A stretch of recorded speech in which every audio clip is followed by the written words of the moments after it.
Hi guys, alam nyo bang mga EXP lane ang hindi madali sa lahat ng lane dahil ang EXP lang naman ang hindi gaano nakikita ng kakampi sa mapa.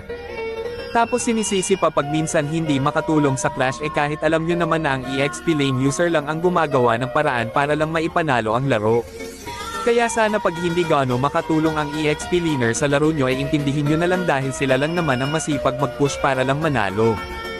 Hinahayaan na nga lang ng EXP na hindi siya masyado dinadalawan ng kakampi niya kahit alam niyang hirap na siya sa lane niya pero nanatiling matatag pa rin para lang sa kapakanan ng laro. Ganon mga gameplay ng mga EXP lane user.